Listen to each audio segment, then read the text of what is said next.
Vanessa.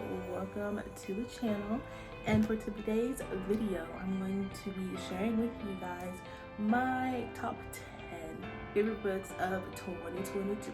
So the first book on my list is All of Us Villains. This was a story about these 7 teenagers who were representing their families, as it's always been a tradition for hundreds of years for them to pretty much battle it out to get access and control of this high magic that their town has.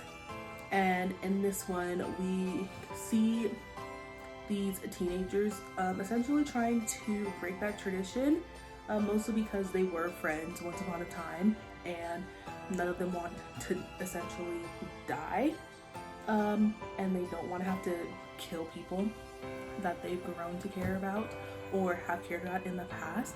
And I just found this one to be like a fun time. It did start off pretty slow as we were being introduced to our 4 main families that were POVs in this book, and so it started off a little slow, but like once we did start getting into the action, it was like we're in the action. It would slow down a little bit but would still feel very tense as you were reading it. And yeah, so I enjoyed this one very much. I would recommend it. I thought it was a fun time.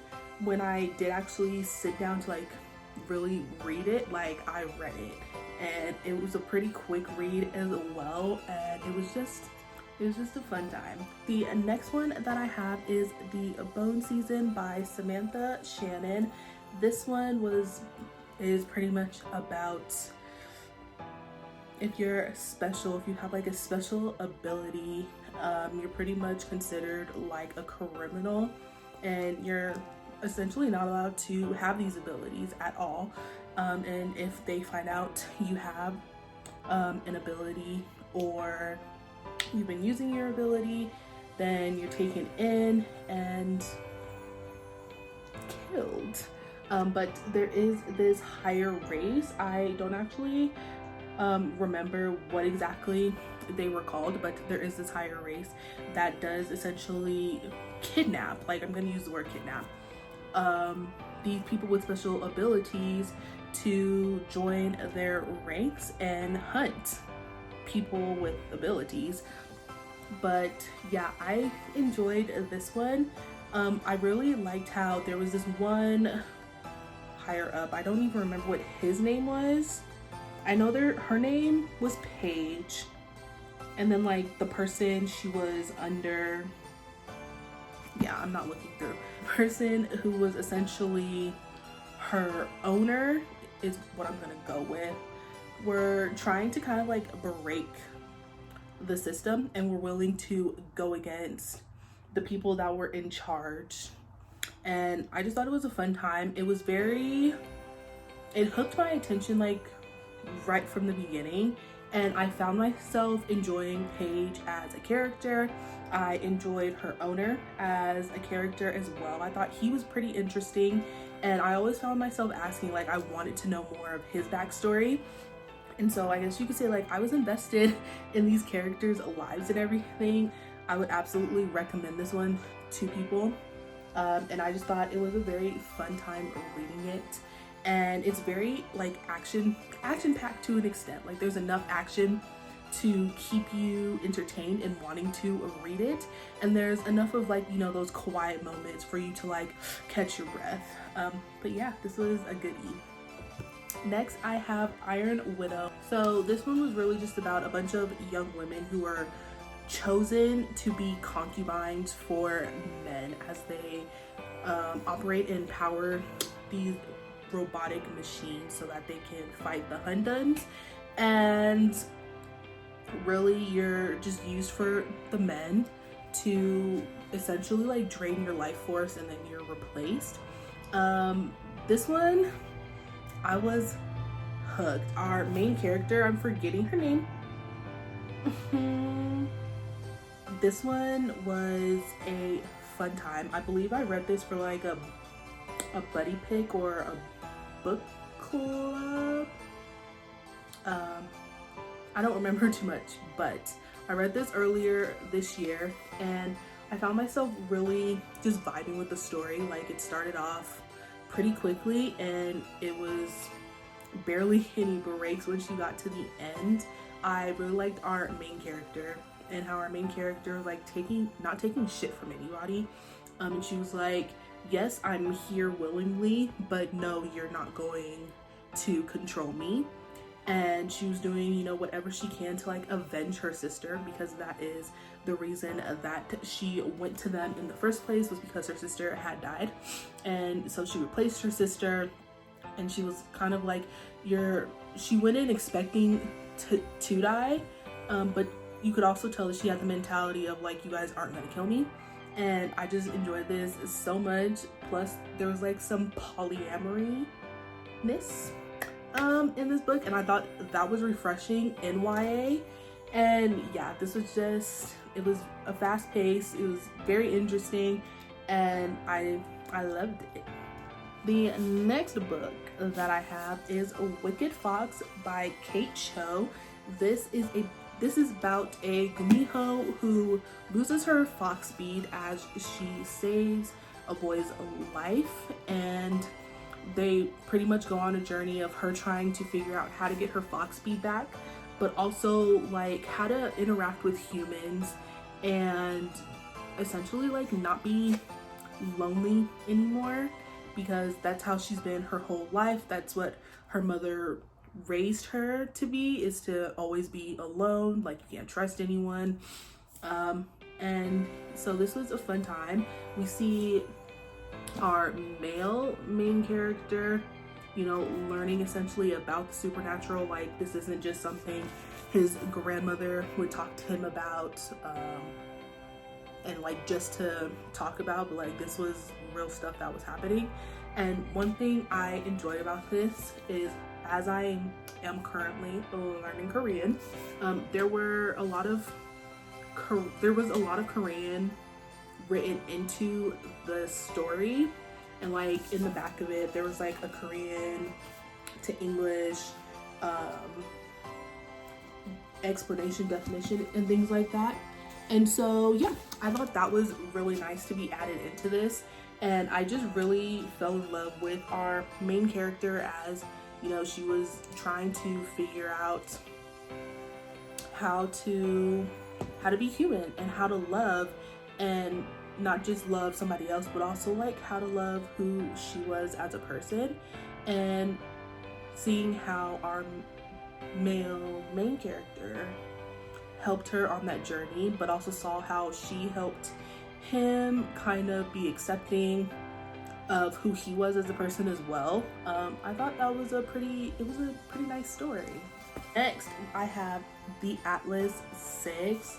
I read this in one night, a day and a half, and I had a great time. I really liked the magical system of this, and how it was like, it wasn't just one-dimensional. Our characters had a lot of depth to them that I really appreciated, and they all felt like different people. Like, yes, they had some similarities with each other, but they were still individually their own person.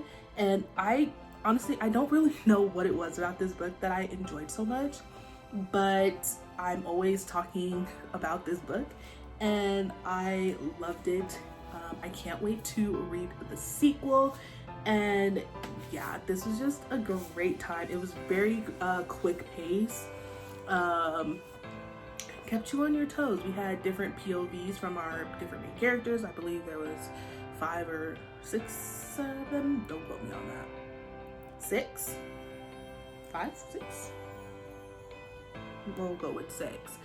But yeah, I feel like with those different POVs, it definitely kept the story fresh, but it also gave you just insight into everything that was going on, while still also keeping you in the dark about what's actually going on. So yeah, that was a great time.